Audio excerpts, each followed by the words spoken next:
BRS నేతలపై కవిత మరొకసారి సంచలన వ్యాఖ్యలు చేశారు.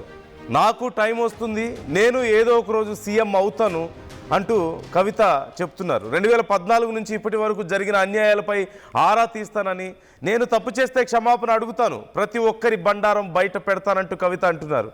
నేను అస్సలు మంచిదాన్ని కాదు, గుర్తుంచుకోండి అంటున్నారు. నన్ను కొడితే నేను 2 కొడతాను అంటూ కవిత హెచ్చరిస్తున్నారు. పిచ్చి లేచినట్లుగా నేను జనాల్లో తిరుగుతున్నాను, హైదరాబాద్ నగరానికి కేటీఆర్ ఏం చేశారు అంటూ కవిత ప్రశ్నిస్తున్నారు. కేటీఆర్ గొప్పలు చెప్పుకుంటున్నారు. మంచినీటిలో డ్రైనేజ్ వాటర్ వస్తాయా, బలవంతంగా ఎమ్మెల్సీ ఇచ్చారు అంటూ కూడా కవిత కామెంట్స్ చేస్తున్నారు. చాలా ఇంట్రెస్టింగ్ కామెంట్స్. ఏదో ఒక రోజు నేను సీఎం అవుతాను, సీఎం అయిన తర్వాత మీ సంగతి చెప్తాను, నన్ను 1 కొడితే నేను 10 కొడతానని చెప్పి కవిత మాట్లాడుతున్నారు. ఇప్పటి వరకు అన్ని ఏమి కాకపోతే నాకెప్పుడో ఒకసారి టైం వస్తుందిగా, దేవుడు దేవుంటే నేను ముఖ్యమంత్రి అయితే కదా ఒకనాడు. ఆనాడు మాత్రం 2014 నుండి 2014 తెలంగాణ వచ్చినప్పటి నుండి ఇప్పటి వరకు అన్ని అన్యాయాల మీద నేను మాత్రం ఆరాధిస్తాను.